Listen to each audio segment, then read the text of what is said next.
Are y'all ready? It's about that time for the It's Your Life show. Dr. James J.C. Cooley. That's right. It's your life. Cooley. I am Dr. Renee Toppin, founder of Black Women Who Want More. Women across the globe who are a part of Black Women Who Want More are proud fans of It's Your Life with Dr. James J.C. Cooley. We are also passionate supporters of the J.C. Cooley Foundation, Options and Opportunities, the Choice Program. We are whole women committed to experiencing more in life by first becoming more within ourselves. Are you ready to activate your purpose, fully healed, whole, and divinely aligned with your God-given assignment?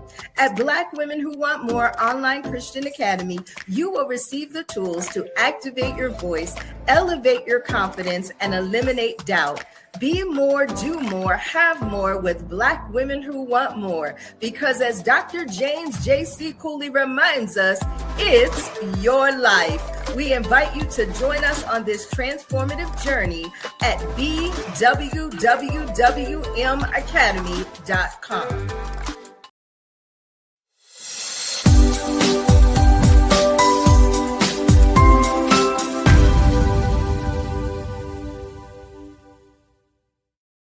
Well, welcome to It's Your Life, the home of Dr. James J.C. Cooley. As of tomorrow, His Royal Highness Anaful Kito. He is in the Anagon Quasi-Chrome Kingdom right now, preparing for his installment tomorrow. Tomorrow is the big day. Can we get that drum roll and that hand clap, please? His Royal Highness the King. My name is Dr. Renee Street Toppin, and I am the founder of the Speaker, Leader, Author, Boss program of Black Women Who Want More, and I am sitting in for him today and all of next week. Dr. James J.C. Cooley is Black history, and we are so proud to be passionate supporters of the James J.C. Cooley Foundation, the Choice Program, Options and Opportunities. Listen, it's your life, and every single day that you wake up, you do have options and opportunities. I want to give a special shout out to Dr. Millicent Driver, my driver that's handling the controls. She is doing everything with the controls. We certainly do appreciate that because tech is not my ministry. And so I have a driver and I appreciate her support. Also want to give a special shout out to Dr. Michelle Cooley. She put all of these shows together really quickly, all of the agendas together.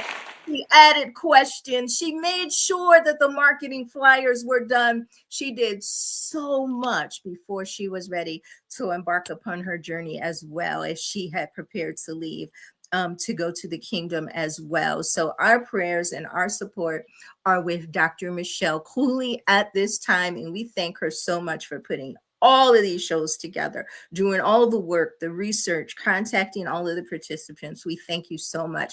So today we are thrilled to have one of my favorite people, Dr. Bobbie Battle-Carter. She is a proud graduate of the Speaker, Leader, Author, Boss program of Black Women Who Want More. And Dr. Bobbie Battle-Carter is Black history, a phenomenal woman that has achieved great things in spite of less than stellar circumstances. No silver spoon, right? No silver spoon at all, maybe even a wooden spoon. I'm not sure, but I'm going to read her bio right now. She has risen out of bondage. She has taken off all the shackles of racism and limitation that she experienced, and we are proud to hear from her today. Dr. Bobbie Battle-Carter is a dedicated mother of 3 and grandmother of 9, raised by a single mother in a household of 8 children. She learned early the values of perseverance. She learned early the values of faith and service. These foundational lessons shaped her life's mission to uplift, educate, and care for others. She has over 25 years experience in the medical profession. Dr. Battle-Carter is a registered nurse who holds a BSN, an MSN, and a PhD. Her career has been marked by excellence in both clinical practice and nursing education. She currently serves as a nurse professor preparing the next generation of compassionate health care professionals. Her travels have taken her to Paris, England, China, Malaysia, Japan, and Bali. One of her most memorable experiences was leading nursing students on a medical mission to Cambodia, where faith and service meet real world impact. Rooted in a strong Christian faith, Dr. Battle-Carter often reflects on her journey from the cotton fields to a life of passion and purpose. She believes that the heart of healthcare lies not only in clinical skill, but how you make people feel. Her favorite quote by Dr. Maya Angelou completes her philosophy. People will forget what you said, they will forget what you did, but they never will forget how you made them feel. Through faith, education, and compassion, she continues to inspire lives around the world, literally around the world. She is a proud graduate of the Speaker Leader Boss program of Black Women Who Want More. She is the wellness coach for our Ghana team, our international wellness coach. She is our health coach for Black Women Who Want More here in the U.S. She is Student of the Year for Black Women Who Want More Academy for 2026. And she also is the recipient of the Presidential Lifetime Achievement Award, signed by former President Joseph Biden and former Vice President Kamala Harris. At this time, will you give me a hand clap and a big shout out for all Dr. Bobbie Battle-Carter?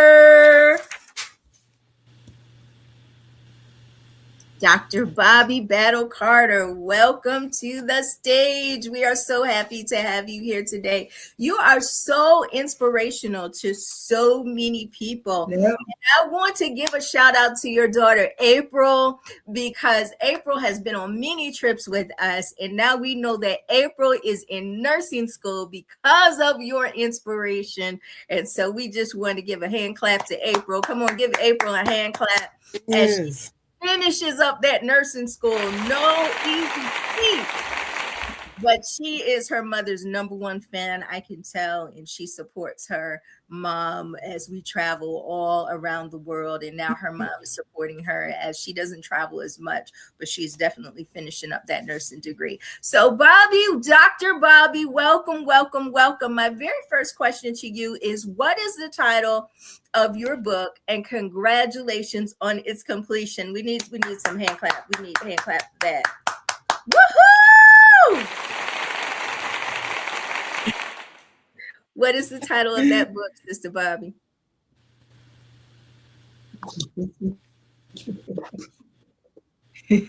Right. Yeah. Thank you. Thank you for me. So your question was, what's the name of my book?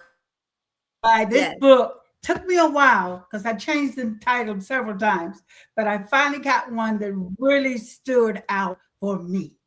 And it's called Breaking Free, Rising Out of Shackles and Into Your Purpose. And so I thought that befitting me now with what I'm doing with Black Women Once More, and my story, and raise my children, and doing everything that God has asked me and showed me that I need. Wonderful. Breaking Free, Rising Out of Bondage. I'm excited to be here and to tell you a little about life.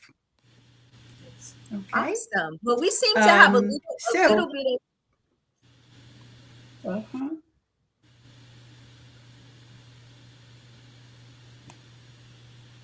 So we seem to have a little bit of a delay. Breaking free, rising out of shackles and into purpose. Many of us need to break free right now, rising to our purpose. So this book will help you to rise out of the shackles and break free to do who you are and be who you are. Break free, rising out of shackles and into purpose. Dr. Bobbie, tell me about a time that you felt bound and how did you break free? Rising out of shackles and into purpose. Tell me about a time when you felt bound and you had to break free.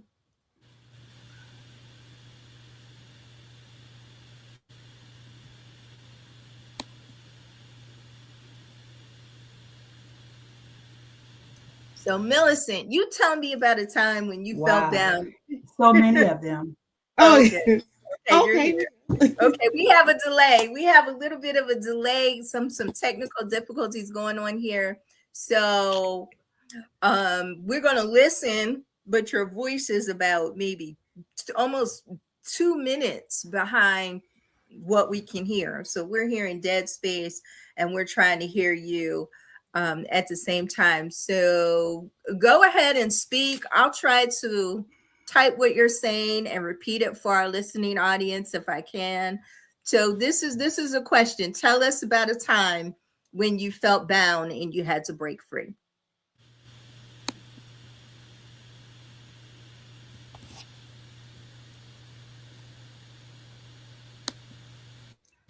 About a time that I was bound and had to break free is so many of them.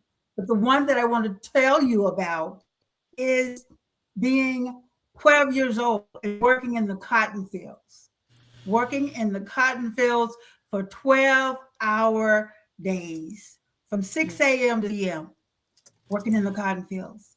And those cotton fields were miles and miles and miles. So I felt like that I would never get out of this field because that was the only way that my family and I could make a living. And me being 12 years old, I was old enough to go out and help support the family.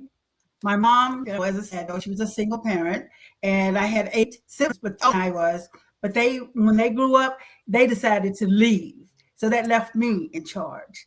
So I was in charge of my younger siblings. So I became like their second mother. I didn't have a life for myself because I had to make sure that my younger brothers and sisters were taken care of. I did everything for them. I was their second mother. I was their nurse. I was their cook. I was their housekeeper. I was everything because my mom had to work outside the home. So someone had to work inside the home. And I was the one who was chosen. I seem to be always chosen.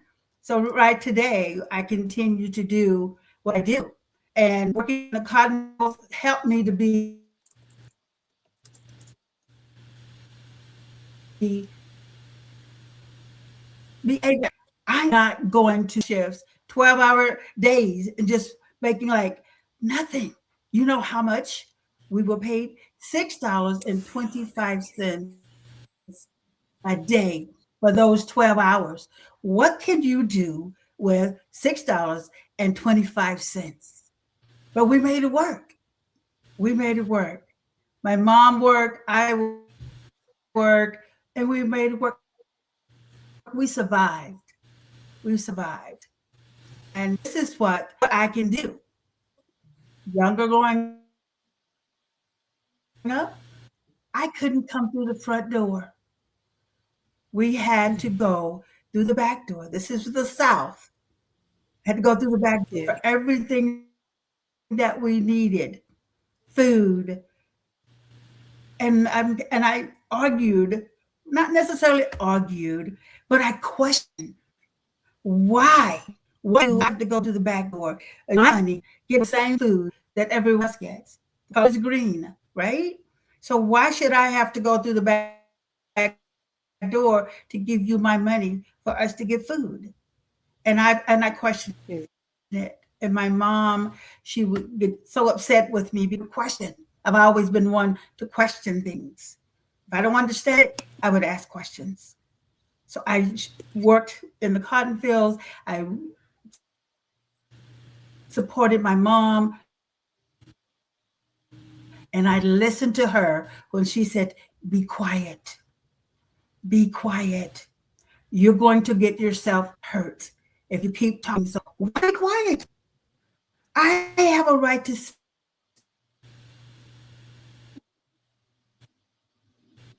speak. I have a right to say what is in my heart and my mind. Seeing all things, as you see things around you, wonder, why can't I do? Why can't I be like my schoolmate who can go in the front door and wear fancy clothes and do all of these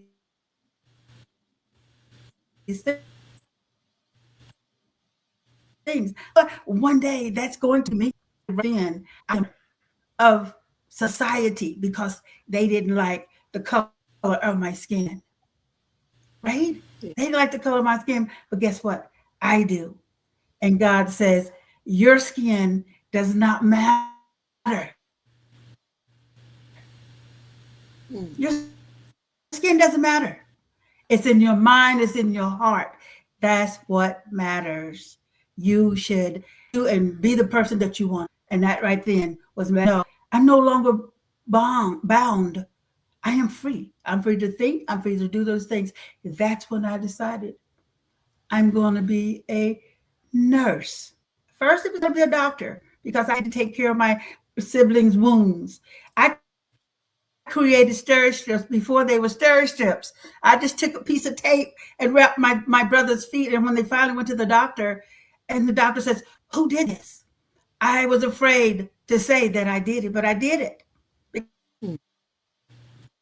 Because there was no one else to do it. And he says, you did an awesome job. You should be a doctor. And 13 years old, have what I need to do to get done. And God has blessed me to be where I am today, that I can go in and help others. That is an incredible story because when we think about cotton fields and we think about going in the back door, and we think about, the 60s, and I was in the North. I was born in the early 60s, and I was up north, but down south was a totally different experience. So we're listening to Dr. Bobbie Battle-Carter talk about working in the cotton fields as a child for 12 hours a day for $6.25 because she had 8 siblings. Her older siblings were gone. And I'm just recapping because of our technical difficulties, but I want to make sure that everyone is getting this story. This is a powerful, powerful story, and we will be right back in about 3 minutes. Don't go anywhere with Dr. Bobbie Battle-Carter. This is the Dr. James J.C. Cooley Show, and it's your life. Really get a chance to know who you are. And once you know who you are, you truly know who you are, love who you are. Love who you are. You're a masterpiece. Love who you are. Love who you were born to be. Love me some me. That's what I'm talking about. When you leave high school, you gotta know today or tomorrow, hopefully today, what your plans are. Hopefully, there is no bad decision unless there is no plan. Create, collaborate, commit with confidence. Commit with what? Commit with what? And everything that you do. The future is here. Now is the time to pursue the greatness in you. Welcome to Viridian Christian University, where faith meets future. We are a fully accredited, 100% online Christian university. We offer bachelor's degree, master's and doctorate degree programs, built for students like you. Affordable tuitions, 30+ degree programs, 100% online and flexible, integrating faith with learning. Study from anywhere at your pace. At VCU, we do not just prepare you for a degree. We prepare you for purpose. Discover who you are, grow in faith, and build a future that impacts the world. Are you ready to start your journey today? Visit www.viridianchristianuniversity.com. Apply today and be among the global leaders.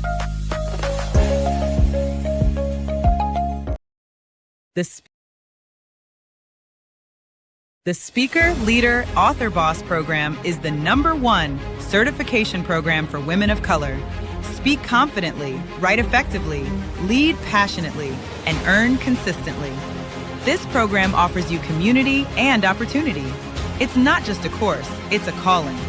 Step into your purpose with Black women who want more. Finishing this course is just the beginning. Opportunities and open doors are available upon completion. Don't wait. Sign up now and start to walk in your purpose and elevate your life to the next level.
Welcome back to It's Your Life, the Dr. James J.C. Cooley Show. His Royal Highness Anafu Kitu is being installed tomorrow. Tomorrow is the big day, and we are so excited, and I will be sitting in for him all of next week. And I feel that our connection has been resolved, that our tech issues have been resolved, and I hope you do not miss a word from Dr. Bobbie Battle-Carter. This conversation is so powerful. It's Black History Month. It is so relevant to Black History Month because Dr. Bobbie Battle-Carter in the previous segment was telling us about some racism that she experienced. Perhaps you did not experience being from the North. The North was very different in the 60s. And she was telling us how she worked in the cotton fields at 12 years old for 12 hours a day for $6.25 a day, being told she had to go into the back door to pay for things, questioning. And so her determination and her resilience has made her the person that she is today. She has written a book. We want you to get a copy of that book. Be the first to get a copy because we have all had shackles. We have all had bondage, whether spiritual, emotional, or mental bondage, the bondage of racism. And she rose out of that bondage, became the successful professional that she is today. And so we definitely want you to get a copy of that book. So if you type in the comment section on whichever platform that you are watching from that you want an autographed copy, we will put you on that launch list and we will make sure that you get an autographed copy. We want you to get all of the life lessons that are contained in this book. Welcome back, Dr. Bobbie Battle-Carter. And so you look clear. You sound clear. There's no delay. So I'm going to holler and you holler back. Holler. Holla. Holler back. Holla back. Oh, we in the Won't he do it? Yes, Jesus he will. Yes, he Jesus will do it. Yes. Because this is so incredibly important. Should we start over? Do you want to start over? Should we start over, Dr. Millicent? Should we start over? Let's start over. Okay, we're gonna start over and we're gonna get you a part two. We're gonna ask Dr. Cooley, His Royal Highness King Anafu Kitu, to give you a part two because we lost about 20 minutes of your interview with all of the delays. So once again, what is the title of your book? And congratulations on its completion. Yes, thank you so much. The title of my book is Breaking Free, Rising Out of Shackles and Into Purpose. And that I changed it so many times. And this was the one that stood out the most. Breaking free and going into my purpose. Because I have a purpose. And God says, I have a purpose for you. So this is what I want you to do. And then that's when I started not just keeping my mouth shut, because I was brought up, by a single mom, and it was always shut your mouth, shut your mouth. You're going to get in trouble by talking so much, you know. And I would say, Mom, why? Why can't I ask questions? You need to just be quiet. I said, okay. For now, I'll be quiet. But as I get older, I'm going to ask the right questions, because the right question is your right to have the answer to. And no one can tell you that the sky is blue or the sky is gray, and you looking at it and seeing that it's blue, and then they tell you you're wrong because you're not seeing the same color that I'm seeing, right? And it doesn't matter that I don't see the same color that you see, because I am who I am and you are who you are. So no one can tell you how to feel, how to think, how to walk, how to talk. Absolutely. So breaking free, rising out of shackles into purpose. So you had to break and then you had to rise. I love it. You had to break, then you had to rise. Tell me about a time when you had to break free and then rise. And how did you do that? That's a good question. And there have been many times that I've had to break free and rise. Becoming a nurse in the South. And I was a nurse. And I felt like that since I'm a nurse now, they would treat me differently. Okay? But it was just as bad because the patients didn't see me as a nurse. They saw the color of my skin. And every time that I would go into a patient's room, they'll say, well, you need to empty the trash, And I said, excuse me? She says, you're our housekeeping, aren't you?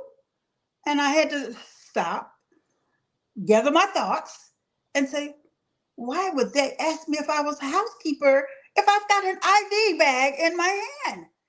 I have the medication to take care of you, and you are automatically going to assume that I'm the housekeeper.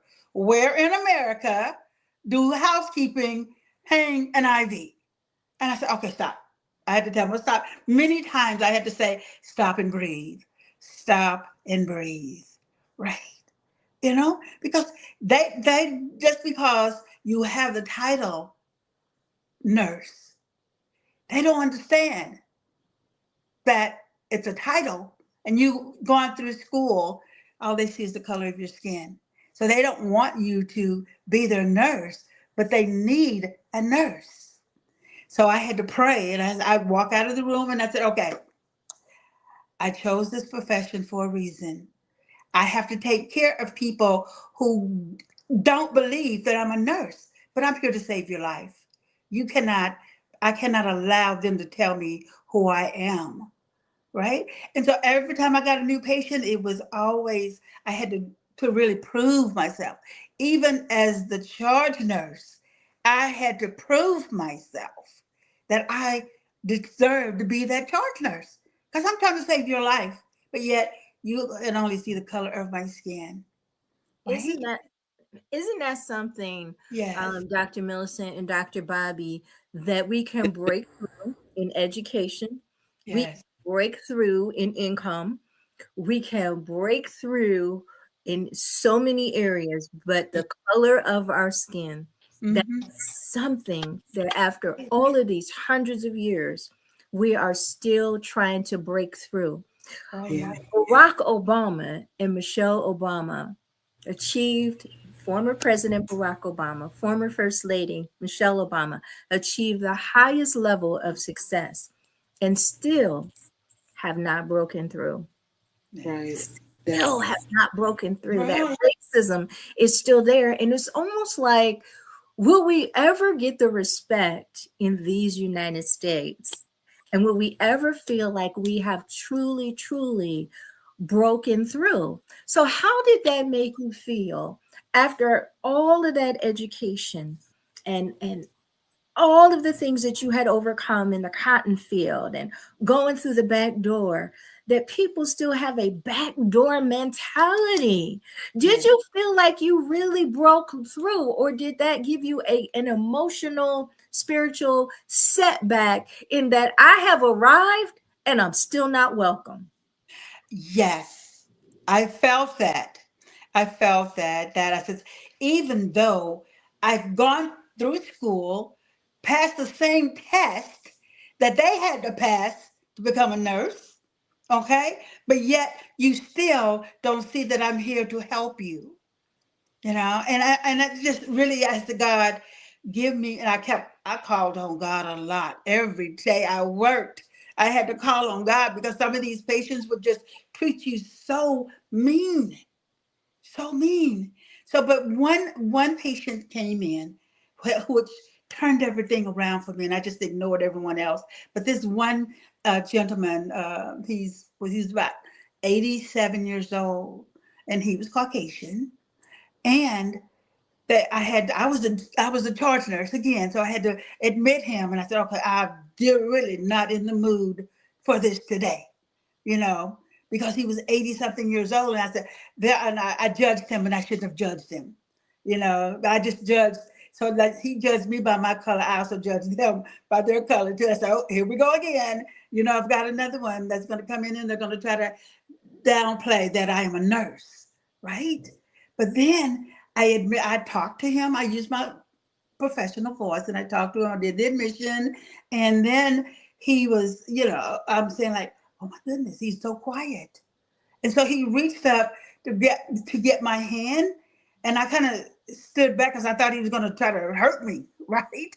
Yeah. So, but right, he got my hand, and he held my hand, and he put his hand on top of my other hand, and he told me that I am glad I got a chance to meet you.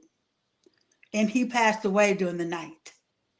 So when I went back to work that next morning, and hearing and remembering what he said, because I didn't had any idea that he was not going to make it through the night, but the fact that the things that he said to me, the last thing that he said to me was, I'm glad I got a chance to meet you.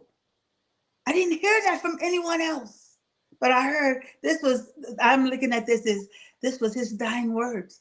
Finally, someone of Caucasian was glad they met me. And that helped turn me around, that everyone is not the same. So I had to stop judging the fact that judged me. I was also judging them as well. And so I had to stop. I had to retrain my mind to say, you know what? No matter what people think, you were called by God to serve him and to serve them. So you need to continue to take care of your patients, no matter what. If they're angry, handle it, right? Handle it. And I did. When I would work, they would give me the worst patients because they were so mean. But at the end of the shift, everyone was surprised that I had a great night because I treated them. I didn't see their color. I saw them as being a patient who needed me. And that helped change my mindset.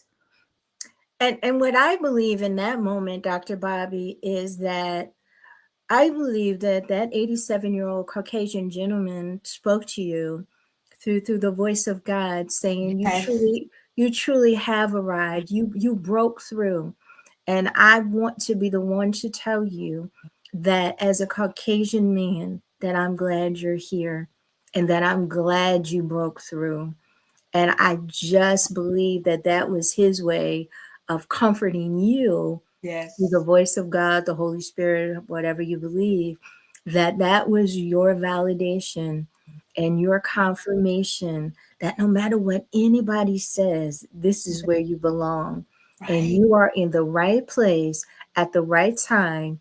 And I'm here to tell you, as a white man, don't you dare move, because everybody that meets you, no matter how they feel, is going to be glad that they met you. Yes. And it's interesting, Dr. Millicent and Dr. Bobbie, that this administration that we're under now has brought that back with the DEI conversation. Oh, she's Black. I wonder if she's qualified. Oh, that questioning of credentials, that whole conversation has been revived. It's been resurrected. As hard as we have fought for equality, we are now back to, I wonder if she's qualified, she's Black. I wonder if that pilot can really fly, he's Black. And so we had a very famous person who is currently deceased that started that whole conversation of questioning credentials of people based on the color of their skin. And it has become a mainstream conversation. So it seems like every time we think that we have broken through, we have to rise again. But in the words of Dr. Maya Angelou, the person that you quote, yet still I rise. So we are here to show in Black History Month, every single person that doubts our credentials, every single person that has ever doubted you or doubted us, God is on our side. And if God be for us, who can be against us? Yet still I rise. So I am so glad that nobody was able to drive you back into bondage, drive you out of nursing, not the evil words, not the racism, not the voices, because you were muted. They attempted to mute you. Even your mom was saying, don't question, don't question, don't question. And I'm glad that you questioned everything to get where you are today, because so many people in Ghana, in Paris, and all around the world, and wherever you go, so many people are going to say, Dr. Bobbie Battle-Carter, I'm glad I met you. I'm Dr. Renee Street Toppin. This is It's Your Life with Dr. James J.C. Cooley, and we'll be right back after a word from our sponsors.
The last of the 4 C's that I want to talk about: create, collaborate, commit. When you commit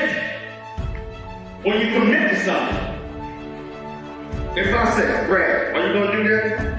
What you going to say? Yes. Or if I say, Brad, you going to do that? Yeah. That's not total commitment, because when you commit, you got to commit with confidence. Confidence that you can do it.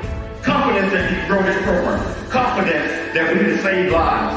Confidence that we can create opportunities to make our communities, make people's lives just coming back in the system, to make lives that are people that are in high school and in communities and juvenile and this. We got to educate them, because the main thing that we want to build out of all of this with opportunities. We utilize the 4 C's: create, collaborate, commit with what? Commit with what? Commit with what? And everything that you do, it's all about committing with God.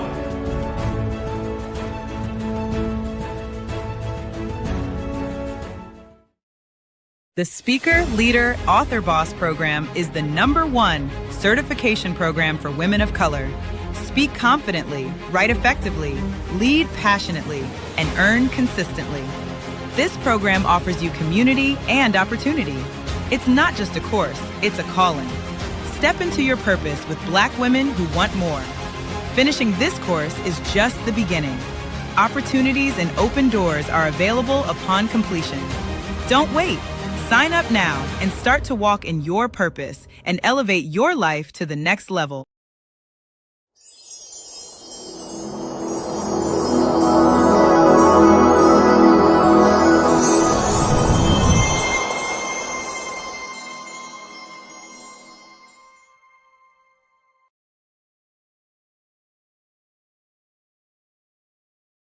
Well, welcome back to It's Your Life, the Dr. James J.C. Cooley Show. I am your temporary hostess, Dr. Renee Street Toppin, founder of the Speaker, Leader, Author, Boss program of Black Women Who Want More. We have an amazing guest today. We're having a very heartfelt, insightful, authentic conversation about rising out of bondage.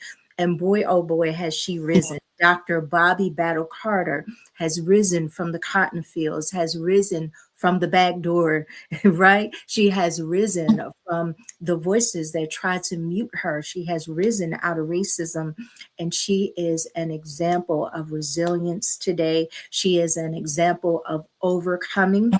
She is Black history. Dr. Bobbie Battle-Carter is Black history. Welcome back to the stage, Dr. Bobbie Battle-Carter. We're going to jump right into it because your story is fascinating.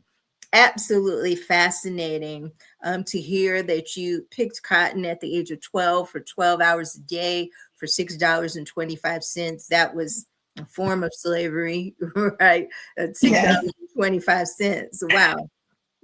Our next question for you, Dr. Bobbie Battle-Carter, is what inner struggle did you have to overcome before stepping fully into your purpose? What inner struggle did you have to overcome? What inner struggle? Again, there were many, but the one that I want to talk about the most.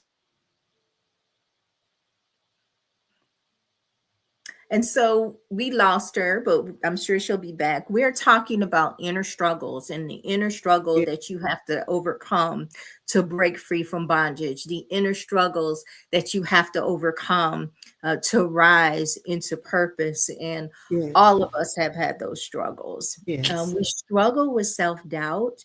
We struggle with not being good enough. And we have an actual empowerment class coming up, our spiritual life class, More of God Monday. The voices in your head are lying to you. The voices in your head are lying to you. And so many times, Dr. Millicent, we are playing a tape of the voices, like Dr. Bobbie Battle-Carter was talking about, the voices that told her to be quiet when she was questioning racism, when she was questioning having to go into the back door, when she was questioning, why are these patients so mean to me when I'm here to serve you? I'm here to save your life. And so being able to silence those voices in your head, being able to create your own voice. That's why we say at Black Women Who Want More, when we teach public speaking and when we teach leadership and when we teach financial literacy, we always talk about self-talk. We talk about telling yourself the truth, because telling yourself the truth combats the lies. And so many of us were lied to as children. I remember former First Lady Michelle Obama talking about a counselor that told her she couldn't go to Princeton. I remember my uncle, my uncle, right, right. And so these voices, right, um, are our inner struggles. These voices become our inner struggles. And so I remember my uncle, who ended up being the mayor of Philadelphia for 8 years, when he went to Temple Law School, he was told he was not law school material. And so these stories go over and over and over about people programming something in our heads, something in our mind that we have to break free from. So I want to ask our listening audience, I want you, first of all, to get the book. I want you to rise out of bondage into your purpose. But what has you bound right now? What has you thinking, I can't do it? What has you thinking, I'm not good enough? What has you thinking, I can't speak before people? Because fear is very, very loud. Fear is very, very loud. And so we studied the amygdala, right? The fear center of our brain. And there is a tape in the amygdala that remembers the things that you're afraid of. That's why every time you see a mouse, you're like, your amygdala, I'm afraid of mice. Your amygdala remembers, I'm afraid of bugs, right? And some fears that we have are irrational, and they are absolute lies. So I cannot wait to read this book. I wish I had a copy of it right now, but Dr. Bobbie Battle-Carter is a great example of walking the talk. So what she talks about in the book, she has actually walked that thing out. Because Dr. Millicent, I had never seen cotton till I went to school in Alabama. And I saw a cotton field and I was like, oh my gosh, it's real. And it really does. Is real. And it really does have these prickly things on the side. It's like the cotton is being protected by these pricks, and you're pricking your fingers. And I'm like, that's real. And if you can imagine being 12 years old and being put in a field to pick cotton. And I want you to think about all the overcomers that we have heard from this week. It started with Dr. Lisa Levesque, who overcame a tumor on her vocal cord when she was a professional singer. And then we moved on to our next guest. We had Dr. Gloria Bradley and all of the things that she overcame to revive her dream. She said she didn't like school, and she did not want to continue school, and then she had all these naysayers in her life, and she managed to revive her dreams. We had Jerry on yesterday, who has reinvented her life multiple times. And then we had Dr. Jeffrey Hubbard and Dr. Angela Pitts. And then Dr. Hubbard talked about the disparities in healthcare, and Dr. Angela talked about growing up in Africa when her parents were missionaries and just seeing the needs in healthcare. So we have been so blessed, but I want you to think about also Dr. James J.C. Cooley's story. I want you to think about him telling us that he was number 7 of 10 children. And he was chosen. There's something to being chosen. It is. He was chosen to go and live with his aunt. Talk about rising out of bondage and breaking shackles. And then he went to live with his aunt, and he had to bring in 15 gallons of water a day, in order to take baths and cook. Today, I'm here to tell you that no matter how successful a person appears to you on social media, no matter how much money it looks like they're making, no matter how amazing their life is, everyone has risen out of some shackles. Yes. Everyone has risen out of some bondage. Definitely. And our girl is back, our superstar is back. And I have been just talking about the title of your book and relating it to all the guests that we've had on this week. and you left as you were talking about your inner struggles. So I started talking about Dr. Cooley's inner struggles, Dr. Lisa's inner struggles, and the stories that we've heard this week have been phenomenal, phenomenal. We have a few seconds left, and we're going to have you back because you've been interrupted too many times, because something does not want us to hear the power Right, of the story. That's what I'm saying. They don't want me to speak. They try to shut me up. Something's got a hold on your computer. Yes. And so we're going to hear your story. Yes, we to hear your story. Yes, we are. You I'm gonna read will not be muted. You will not be silenced. Tell your computer, give us free. Exactly. Let me rise. Give Let me us free. rise. You better rise out of the shackles of Rise. Let me bondage. rise. Yes. So as we get ready to close today, because we are right at the 3-minute countdown, tell us how we can get your book. Tell us how we can get an autographed copy. And Sister Millicent has your information scrolling at the bottom. Tell us how we can get your book. And Well, you can get it on Amazon. It's ready. It's published, and I've actually had some to buy the book already. And so it's available. Go out and get it, and you'll see. So you'll rise, right? Get out and rise, right? Awesome. Yes. Well, listen, give us 3 lessons and tell us what chapter we're going to learn these lessons. 3 lessons in rising. Give us 3 rising lessons that we are going to get out of your book. Okay. The very first chapter, though, was the moment of awakening. That would be the first thing that you need to read. Because sometimes we're sleeping and we just don't understand what's going on. So we have to kind of do a little research, a little figure out and work with ourselves, within ourselves. Is this where I want to be? Is this where I need to be? And if it is not where you need or want to be, it is time for you to wake up. It's time for you to decide, no more of this. I will be heard. I will be heard. No one can shut me up. No one can take my voice away from me except for me. So you have that right to speak up, right? But there's a way you have to speak up. You can't be angry. You can't be aggressive. You got to use them. You got to kill them with kindness. That's what I tell them. Kill them with kindness and let them know that you're not that angry Black person, because they always say angry Black woman.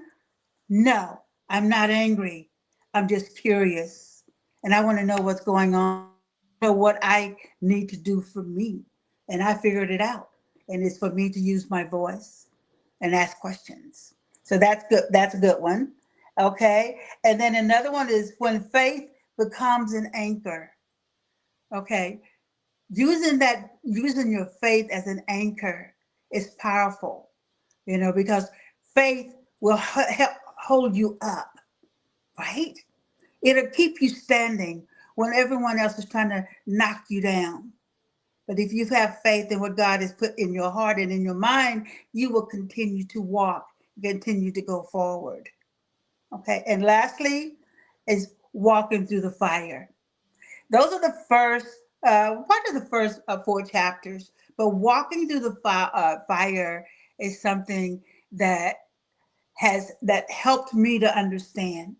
No matter what I went through, working in the cotton fields, being raised by a single parent, being abandoned by my kid's father, it didn't stop me from being who I am. I didn't cry about it. I didn't wallow in self-pity. Okay? Because if you don't want to be with me, bye. That's what I said. Bye-bye. Because God is always with me. And as long as God is with me, I don't need anyone else. Right? You've got to believe that as long as God is on your side, He's got your back. Because man, they say they have your back, but then guess what? They don't. But God always have your back. You may not like what is happening right now, but you're going through this because God wants you to learn from this and move forward. Amen. Amen. So that's very important. Number one, awakening. Because do you know how easy it is to sleep in bondage?